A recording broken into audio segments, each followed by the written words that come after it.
La historia de hoy comienza lejos de La Plata. Ella nació en Corea del Sur, creció en la Patagonia y llegó a la universidad pública con una certeza aprendida en su casa, y es que la educación podía cambiar el destino de la familia. Adriana Kang es ingeniera en materiales, doctora en ingeniería, profesora e investigadora premiada de la Universidad de La Plata. Dirige el Laboratorio de Investigaciones de Metalurgia Física y trabaja en el desarrollo de biomateriales que pueden mejorar la calidad de vida de miles de personas. Primera generación universitaria, mujer en un campo históricamente masculino, científica en un país que enfrenta desafíos estructurales. Su recorrido combina movilidad social, excelencia académica y compromiso público. Hoy, en Profundidad, la historia de una investigadora que eligió construir futuro desde la ingeniería. Bienvenida, Ariana. ¿Cómo estás? Gracias, muy bien. Gracias por invitarme. Vos naciste en Corea del Sur, llegaste a la Argentina, creciste en la Patagonia. ¿Cómo marcó tu identidad entre esas dos culturas tan distintas? Bueno, yo vine a vivir a Argentina cuando tenía 3 años y medio, así que bueno, fue un choque cultural, más siendo tan chica, ¿no? Sin hablar el idioma, sin conocer la cultura, fue un choque importante. Además, si comparás, son dos culturas totalmente diferentes, las formas de vida son diferentes. Yo crecí en la Patagonia, a mi papá le gustaba mucho el sur. ¿En qué parte de la Patagonia? Y viví un tiempo en Río Turbio. Ajá. Y después, toda parte de mi infancia y adolescencia, hasta terminar el secundario, lo pasé en Caleta Olivia. Fue complejo, pero mi familia, a diferencia de otras familias que por ahí llegan, ¿no?, inmigrantes, conservamos muy poco de las costumbres. En mi casa se comía comida argentina, se habla español. Se adaptaron, ¿no? Nos adaptamos completamente. Mi mamá quería que habláramos español, a diferencia de otras familias, ¿no?, que hablan el idioma de origen, porque ella también quería aprender y aprendía con nosotros. Así que bueno, muchas costumbres que había de Corea las fuimos perdiendo. Y yo me identifico culturalmente como argentina. De hecho, yo cambié mi nacionalidad. Ajá. No hay convenio entre Corea y Argentina para doble nacionalidad, entonces yo tuve que renunciar a mi nacionalidad de origen para poder tener un DNI argentino, ¿no? Claro. Yo tenía DNI de extranjero y bueno, hice el cambio de nacionalidad. Así que bueno, eso también no lo viví como algo muy traumático, porque en realidad es como que yo ya me sentía argentina, ¿no? Entonces me gusta vivir acá más allá de lo caótico o cosa que, qué sé yo, los orientales son más del orden, de la disciplina. Me gusta lo descontracturado y la gente es siempre muy amable. La Argentina es como muy abierta a las otras culturas, ¿no? Así que bueno, agradecida que mi papá eligió Argentina, ¿no? También para venir. Que tu papá eligió Argentina y que tu mamá te inculcó seguir en la universidad, apostar por la universidad, apostar por una educación superior. Contanos esa gran influencia y cómo va llegando acá a la ciudad de La Plata. Bueno, allá es obligatorio, en Corea es obligatorio terminar el secundario. Después la universidad tiene sus complejidades porque tienen que rendir un examen de ingreso muy complicado que se preparan desde la primaria para poder... Todos. De hecho, hay un día que rinden examen y se para todo el país. No vuela ni un avión, ni nada. Nada, porque están rindiendo los chicos para entrar a la universidad. Así de importante es la universidad en Corea del Sur.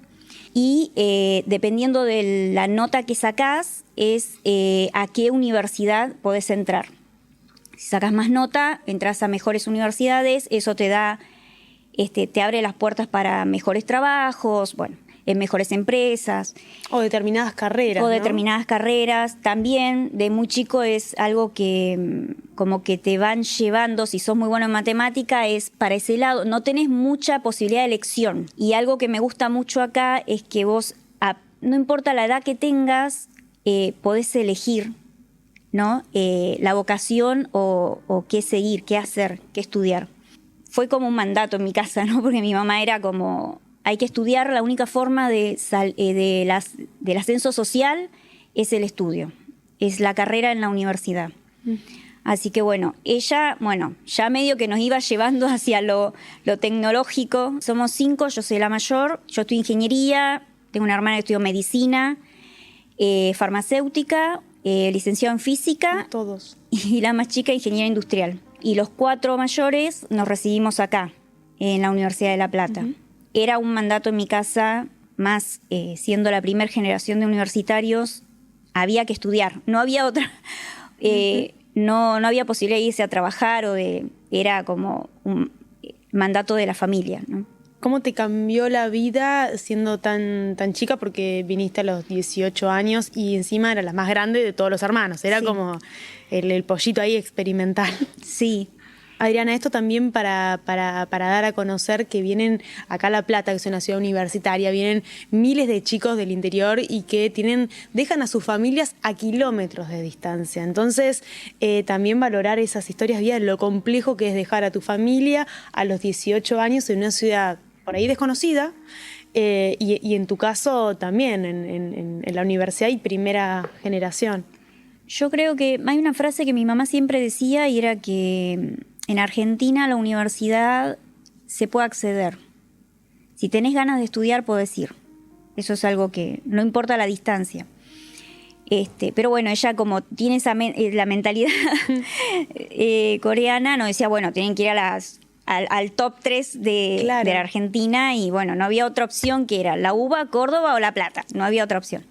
La Plata creo que lo que tiene es que es una ciudad, pero para mí es como familiar, ¿no? Es más fácil ubicarte, como las calles son números y nada, cuando llegás como estudiante creo que la ciudad te abraza, ¿no? Te da la bienvenida porque esa es su identidad. La Universidad de La Plata es una identidad en la ciudad también, entonces es difícil la transición porque tenés que dejar tu casa, tu familia. Yo tuve que aprender a cocinar. Al principio comía fideos, lavar la ropa, ¿no? Muchas cosas que en la cotidianidad, por ahí en tu casa no las haces porque está tu familia, tu mamá. O sea, mi mamá siempre es como que quería que estudiáramos, no quería que nos pongamos a limpiar. Fue como un choque también acostumbrarse. Creo que es distinto para el estudiante que vive acá en La Plata con la familia porque tenés que hacer toda una vida, ¿no? Aparte de estudiar. Seguro. ¿Y cómo llegaste a la Facultad de Ingeniería? ¿Por qué estudiaste ingeniería? Bueno, al crecer en una ciudad petrolera era como que, nada, lo primero era ingeniería química para trabajar en el petróleo. Y yo vine con esa idea. En realidad cuando era chica, hasta los 15 años más o menos, quise estudiar medicina. Lo que pasa es que, bueno, mi papá falleció en ese interín y la realidad es que dije no quiero saber nada con enfermedades. Con enfermedades, ni con muerte, ni nada de eso. Entonces dije, bueno, voy a estudiar algo más inorgánico. Así que, bueno, elegí ingeniería química y me vine a estudiar ingeniería química. Lo que pasa es que, bueno, los 2 primeros años de la carrera, generalmente es matemática, física, química, son similares en todas, ¿no? Es igual para todas las ingenierías. Y estando acá, me di cuenta que no me hallaba con química. O sea, que me había hecho la idea de que era una cosa y al final no sé si era eso que yo tenía pensado. En mente. Bueno, eso pasa, es muy común. Claro. Sí. Así que bueno, en tercer año me cambié a ingeniería en materiales. No es de las convencionales, ¿no? Química por ahí es más tradicional, materiales es como más desconocida. ¿Qué hace una ingeniera en materiales? La ingeniería en materiales es la ingeniería que decide o elige cuál es el mejor material para una determinada aplicación. Si te pones a pensar, todo lo que nos rodea es materiales. En tu casa, por ejemplo, los cuchillos, los tenedores, las tazas, todo es, ¿no? Hasta de la ropa, los zapatos, todo es materiales. La ingeniería en materiales es la que es como si fuese una receta de cocina, ¿no? Entonces vos elegís qué ingredientes y de qué forma haces esas mezclas para obtener ese material que se va a usar en la vida cotidiana de todas las personas. Exacto, ¿no? Exacto. En esa mezcla vos podés cambiar un ingrediente por otro y te va a cambiar la propiedad final. que es cuando, no sé, similar Claro, a cuando queda hacemos... mejor, peor. Claro, cuando haces una torta, decís, bueno, en vez de manteca uso crema. Bueno, es algo similar a eso, ¿no? Sí. Entonces ahí tenés que, más allá de hacer la mezcla o de pensar qué mezclar, ahí entra la física, la química, sobre todo, y la matemática, obviamente. Los números los usamos, es nuestro lenguaje, ¿no? Exacto.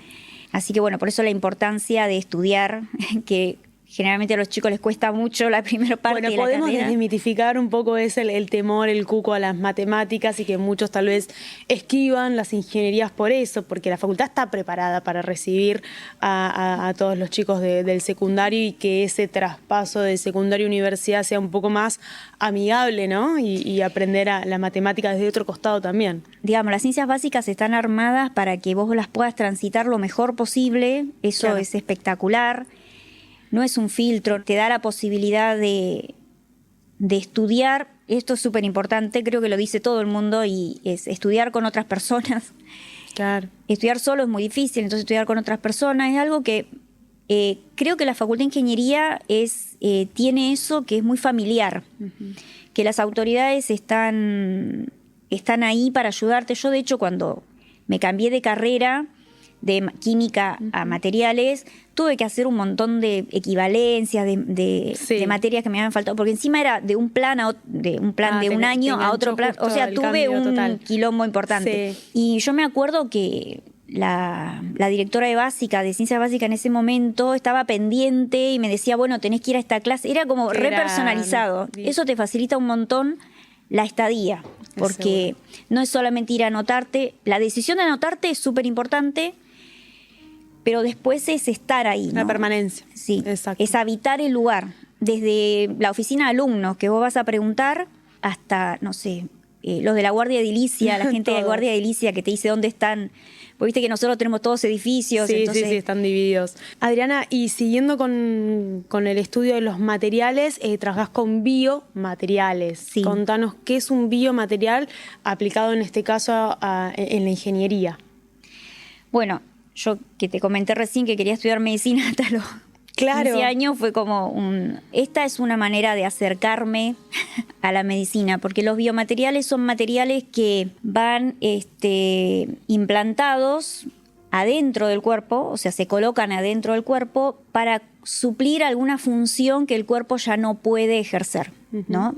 Por ejemplo, si te quebrás la pierna, seguramente te van a poner unos clavos de titanio, ¿no?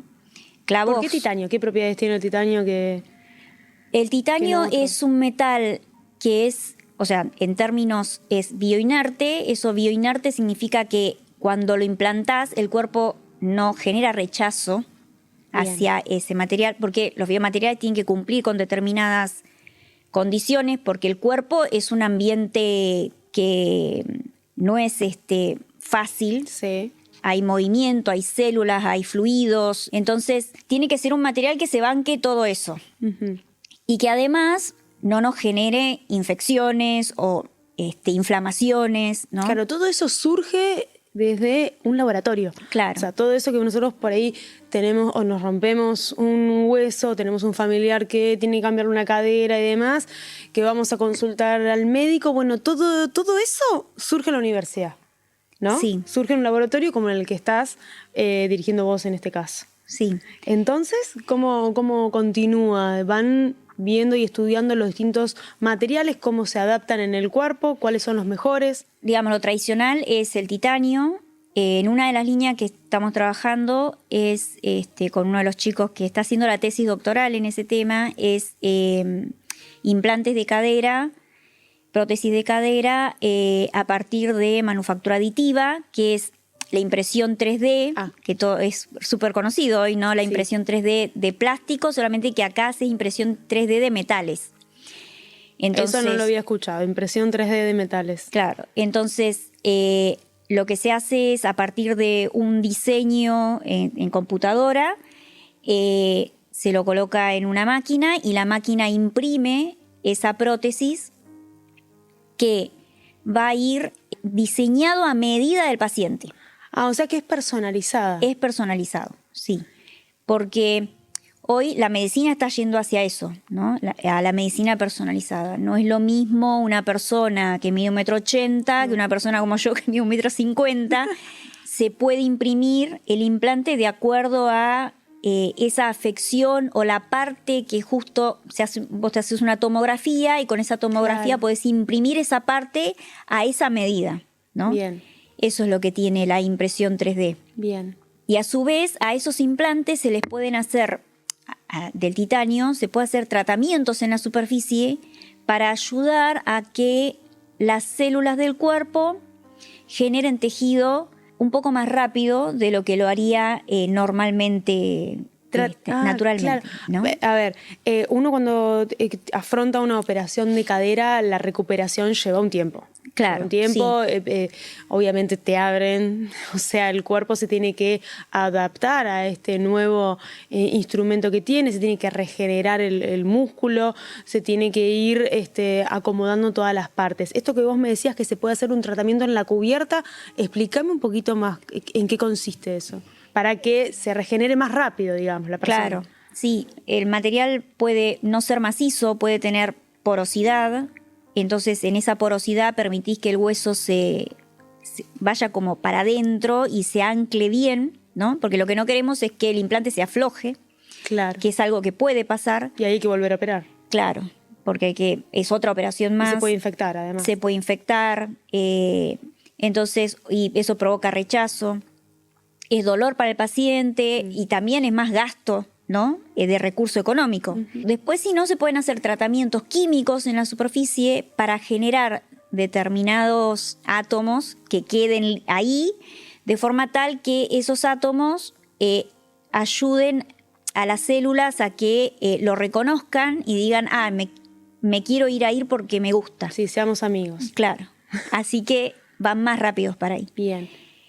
Porque el cuerpo primero, cuando entra algo adentro, lo primero que hace es evaluar qué es esto extraño que tengo acá, ¿no? Si no es algo que reconoce.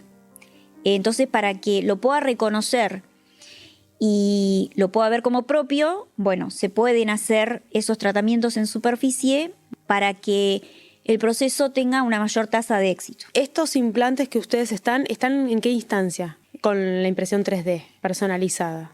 Bueno, ahí estuvimos trabajando con una empresa, con este chico que está haciendo la tesis doctoral, estamos evaluando las propiedades que tienen estas impresiones en el material, si depende de la forma que tiene, cambia las propiedades, por la forma en que se fabrica, no es solamente los componentes, sino cómo lo mezclas, la propiedad que te da, entonces en ese cómo lo mezclamos, cómo quedan las propiedades, estamos bastante avanzados en eso, los implantes, la empresa los vende, o sea, es... Ya están en la instancia de venta. Claro, ellos lo están comercializando, es una empresa de acá, de Argentina, o sea, es algo que... ya llegó está llegando a la gente, ¿no? Claro, sí. Lo que ustedes diseñaron, investigaron y obviamente lo van perfeccionando, ya está llegando a la gente, ya está teniendo un impacto esta investigación. Esto es algo muy piola de mostrar porque es esta relación entre el sector privado y el público. Hoy que se habla tanto de que todo tiene que ser privado y que lo público no, en realidad, si vos ves, yo pienso en Corea y pienso, no, la inversión pública que tiene Corea en ciencia y tecnología es de las más altas del mundo, por eso la tecnología que tienen, son conocidos por eso. Entonces acá tiene que haber una sinergia entre lo público y lo privado. La universidad es el lugar donde se genera el conocimiento. Quizás el sector privado es donde ese conocimiento tiene que ser volcado. La vinculación entre lo público y lo privado es un ejemplo de que cuando hay voluntad se puede. Exacto. Está buenísimo dar a conocer este avance, esta investigación. Y además, bueno, acá nos trajiste, contanos un poco estos ejemplos. Bueno, eso que está ahí grande es un implante de cadera. Bueno, lo que tiene en el medio, lo que yo te decía de la porosidad, eso es titanio. Bien. ¿Sí? Tiene distintos tratamientos dependiendo de la zona. Eso es algo que se fabrica, se vende y se está usando. Sí. Y después las otras dos cositas que están ahí chiquitas.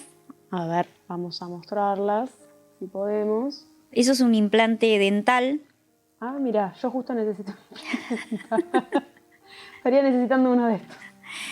Bien. Ahí tenés de dos tipos, Sí. eso es de circonio y eso es de titanio, ¿no? Son dos materiales diferentes. ¿Por qué el odontólogo elegiría uno u otro para determinado paciente? El material que se elija va a depender de qué zona de la dentadura tenés que reemplazar y también va a depender mucho de la persona si tiene afecciones previas.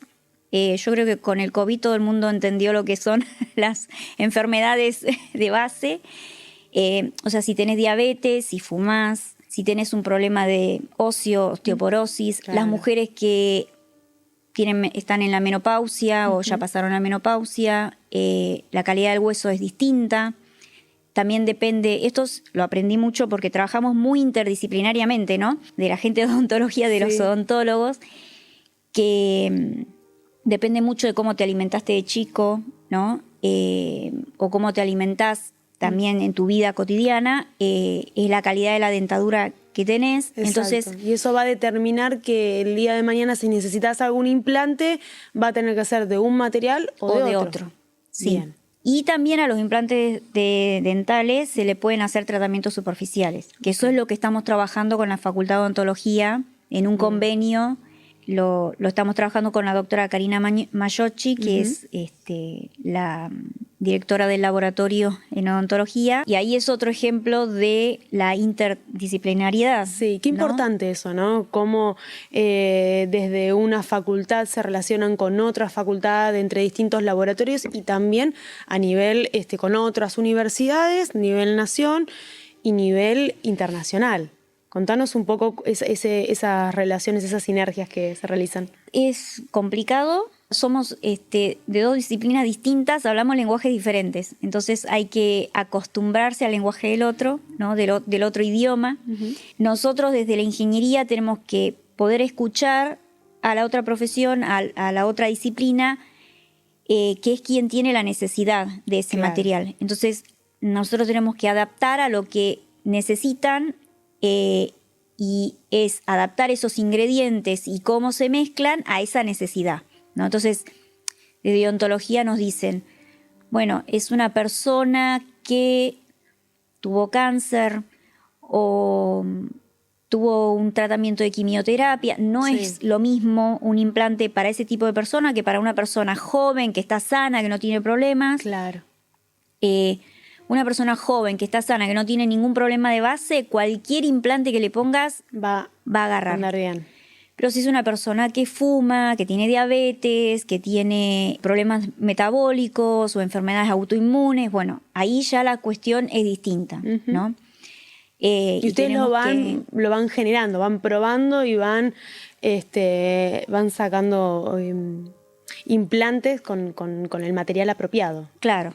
De acuerdo al paciente, a lo que el profesional de esa disciplina nos pida, es cómo lo diseñamos para que pueda cumplir esa función que nos están pidiendo ellos. ¿Y cómo van incorporando la tecnología? Ustedes ya trabajan con las impresiones 3D, pero la tecnología permanentemente va avanzando. Sí. Entonces, en ingeniería de materiales, en este tipo de elementos que la gente lo necesita a diario, ¿cómo van incorporando las nuevas tecnologías? Por eso la ciencia es tan importante, ¿no? Siempre estamos hablando, creo que hoy hay mucho en discusión del rol de la ciencia básica con respecto a la ciencia aplicada y la tecnología. Bueno, la ciencia básica es la que nutre de conocimiento para que nosotros, que ya estamos más cerca de la tecnología, podamos usar esas bases, ¿no? Para desarrollar y llevarlo a algo tangible. Claro, entonces, producto que va a estar ayudando a la gente. Claro. Somos esos intermediarios. Entonces, digamos, si no hay ciencia básica, nosotros no tenemos de dónde nutrirnos, ¿no? Por eso es importante que hayan, las universidades generen publicaciones, es conocimiento que se difunde, que cuando nosotros tenemos un problema, lo primero que hacemos es ir a la biblioteca, ¿no? Digital, de buscar papers, de decir qué es lo que hay,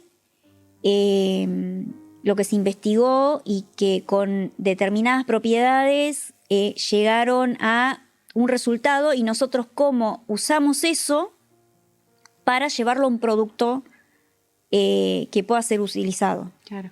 ¿No? Bien. Y es adaptarlo, porque es ese conocimiento, llevarlo a un producto y ese producto adaptarlo a lo que nos piden, en este caso, odontólogos, por ejemplo. ¿Y ¿no? qué te genera, Adriana, a vos en lo personal, ¿no? Producir un material que le va a cambiar la vida a una persona. Mucha felicidad.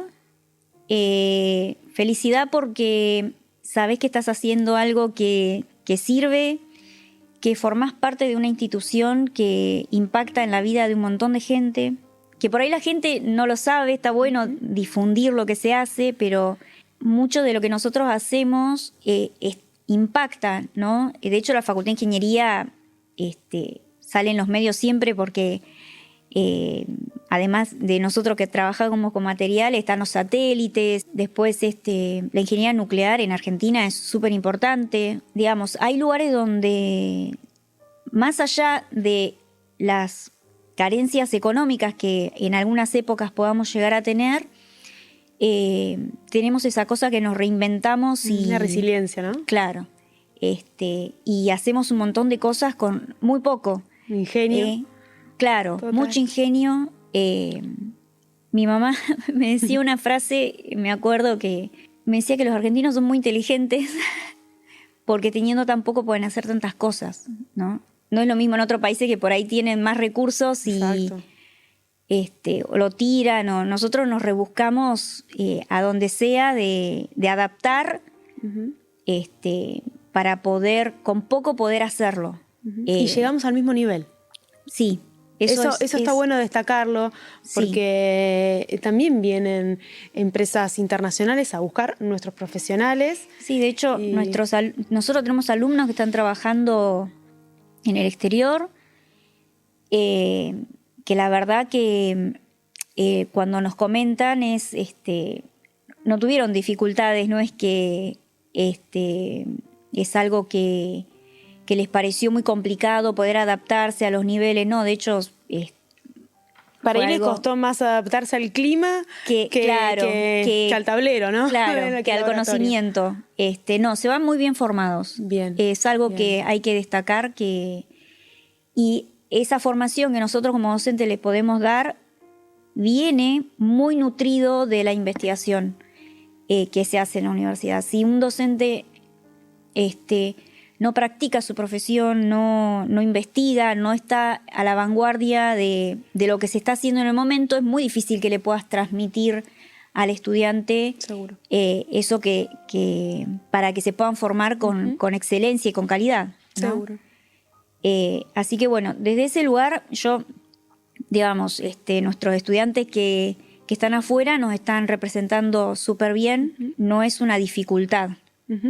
¿Y qué pasa con los que eligen quedarse? Porque tienen familia, porque tal vez no quieren desarrollarse en otros países. La universidad también sigue apostando y sigue creciendo. Y en el caso, en este caso de ingeniería, contanos el proyecto de las empresas de base tecnológica, ¿no? Un poco qué es una empresa de base tecnológica y justamente desde tu área, cuál es el proyecto en el que se está trabajando. Las empresas de base tecnológica son empresas que generan productos concretos que obviamente, como dice el nombre, tiene una tecnología incorporada, ¿no? En nuestro caso queremos desarrollar un material, ya no de titanio, sino un material derivado de productos naturales. ¿Cómo cuáles, por ejemplo? Y ahora estamos trabajando con biopolímeros y bioplásticos, en realidad. No es un plástico, pero bueno, como para que se entienda. Sí. Y huesos de animales, de residuos, ¿no? Hueso de chancho, de vaca. Lo estamos transformando para poder desarrollar biomateriales que sean utilizables para regeneración de huesos. Esta idea surgió, justo yo dirigí una tesis doctoral, una compañera que trabajamos juntas en el laboratorio. Ella hizo la tesis en titanio, en implantes dentales de titanio. Pero, bueno, una de las jurados de la tesis, después de leer la tesis, la evaluación y demás, vino con una idea y nos dijo que ella, por ejemplo, sufre rechazo a los implantes de titanio. Entonces, nos planteó la posibilidad de desarrollar un material a partir de productos naturales. Bien. ¿No? Así que bueno, estamos usando huesos de animales de la carnicería. Ahora estamos haciendo esas pruebas con... Está bueno porque, claro, la economía circular. Claro. Estamos trabajando en la formulación, ya tenemos los ingredientes y cómo mezclarlos. Y la idea es que este material lo podamos llevar a un producto que se pueda usar a partir de una empresa de base tecnológica. Okay. ¿No? Que la universidad creo que es impulsora de que se generen ese tipo de empresas en el seno de la universidad, ¿no? No es algo que no se haga en otros países. De hecho, muchas empresas que hoy están, que son grandes empresas, los nichos arrancaron en universidades. Entonces, ¿por qué universidades? Porque ahí es donde está el conocimiento, ¿no? Vuelvo a repetir lo mismo, no es que vos estás en tu casa y se te ocurrió, que puede pasar, ¿no? Pero es más factible que si es algo con tecnología, sea desde la universidad y desde los investigadores de la universidad. Y de hecho hay muchos ejemplos de investigadores del CONICET, inclusive, que tienen empresas de base tecnológica, que han fundado empresas de base tecnológica a partir de sus investigaciones. Exacto, porque ¿no? también es un espacio para desarrollar su área laboral, comercial, ¿no? Es como otro costado para el investigador o la investigadora. Claro, sí, es otra, hay que setearse de otra manera. Claro. ¿No? Y a veces es cuestión, nosotros somos, digamos, tenemos ese rigor científico de probar, analizar todas las variables, y la realidad es que los productos tecnológicos, uno estudia las variables, pero en algún momento te tenés que animar a llevarlo a la realidad, porque si no queda en ese lugar. O sea, está bueno la generación de papers, pero también en algún punto lo tenés que llevar a un producto concreto, ¿no? Y pegar ese salto, yo creo que a veces nos da un poco de miedo, pero en la coyuntura que estamos viviendo hoy, el contexto que es difícil porque no hay financiamiento o es muy restringido hacia determinadas cosas, nos lleva a tener que buscar otros medios para poder seguir investigando y de alguna manera que lo que nosotros trabajamos y le dedicamos un montón de horas del día, vacaciones, fines de semana, pueda llegar a la sociedad, ¿no? Seguro. Adriana, vos justo tocaste el tema del financiamiento, del desfinanciamiento en realidad que estamos viviendo, y así como nos contás el secreto del laboratorio, de probar y mezclar un material con otro, contanos cómo impacta el desfinanciamiento en este tipo de investigaciones, porque se pueden probar alternativas, se puede poner muchísimo empeño, corazón, compañerismo, pero si no hay financiamiento realmente es un freno.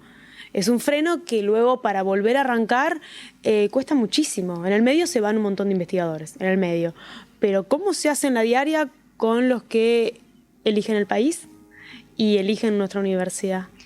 Sí, a nosotros lo que nos pasa mucho es que claro, los sueldos en el sector privado son muchísimo más altos, ¿no? Entonces cuesta a veces mucho retener recurso humano, porque parte de la investigación también es darle continuidad, y darle Exacto. continuidad implica atraer gente joven a trabajar. Generalmente uno entra como becario o becaria. Es un largo camino.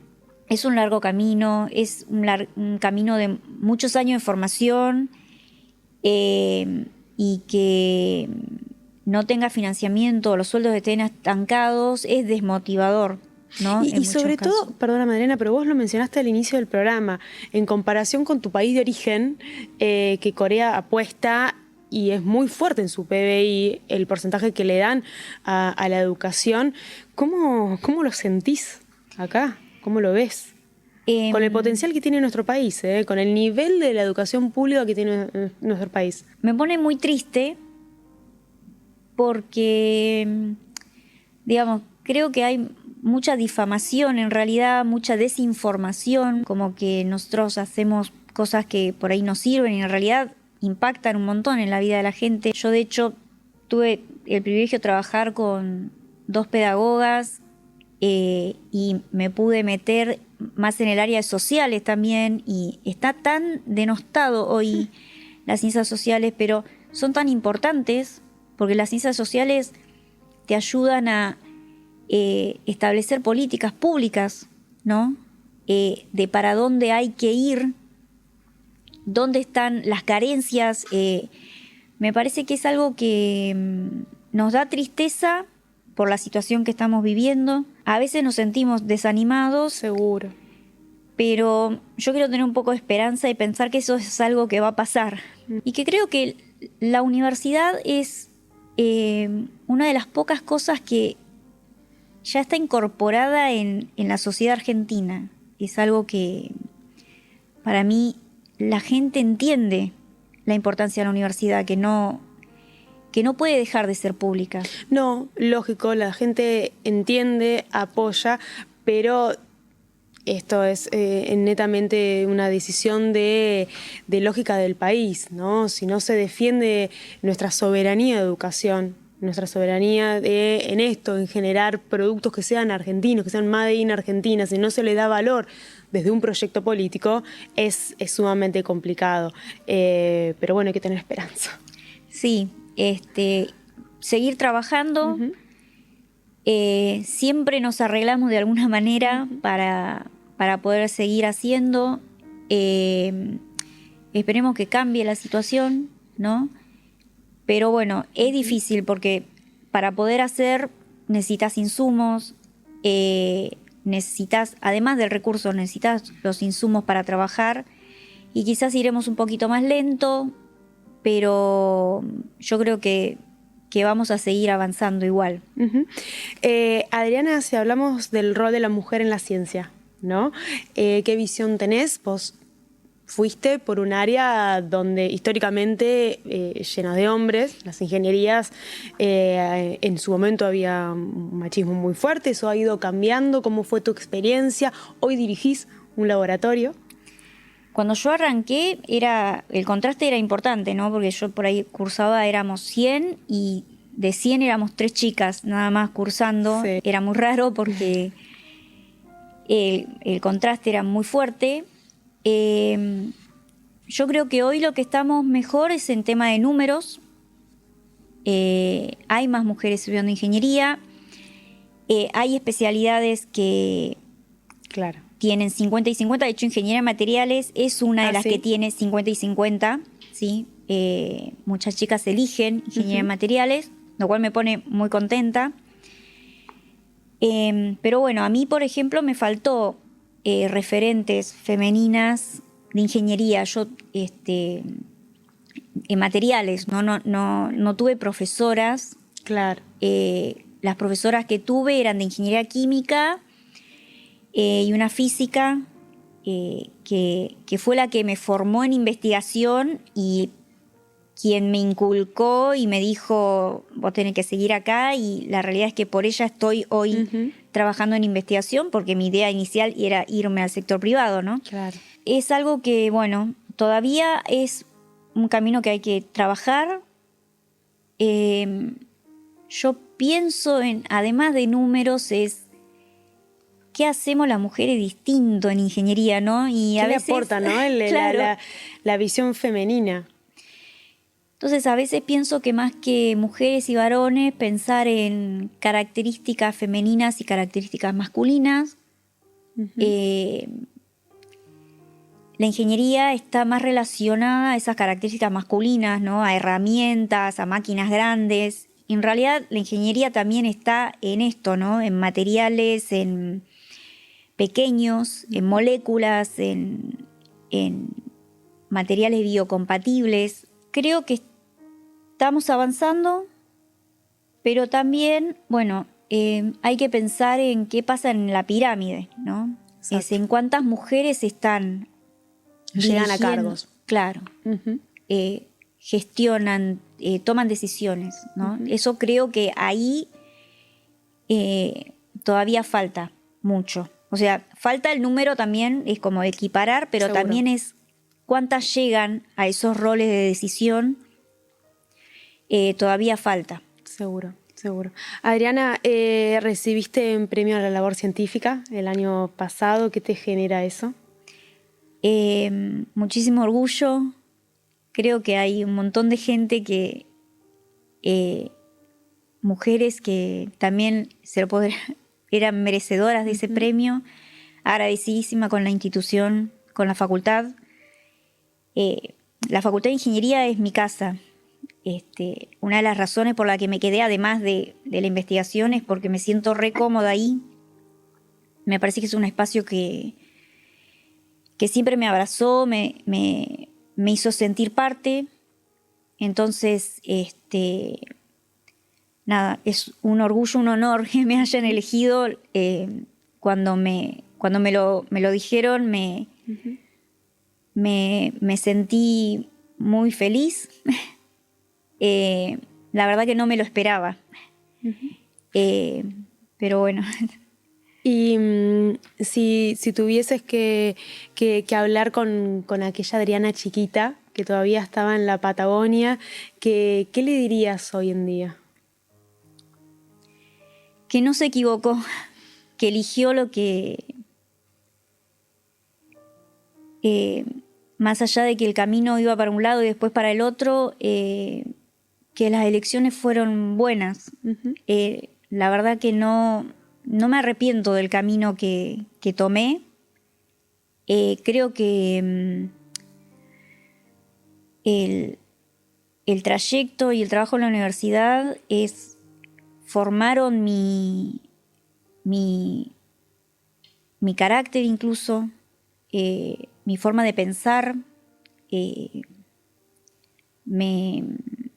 me ayudaron a ser la persona que soy hoy, ¿no? Me imagino el orgullo de tu mamá. Sí. Los 5. Sí. Gracias, Adriana, por venir acá a compartirnos tu historia de vida y también los avances tecnológicos, científicos que estás liderando también. Muchas gracias. No, gracias a vos. Y gracias a ustedes, como siempre, que están del otro lado de la pantalla de UNLPTV. En el episodio de hoy conocimos una historia hermosa de superación, de movilidad social, de todo lo que nos da la universidad, porque realmente transforma la vida de todos nosotros cuando accedemos a ella y cuando transcurrimos por cualquiera de las carreras que nos ofrecen. Nos reencontramos entonces en otro programa de En Profundidad la próxima semana.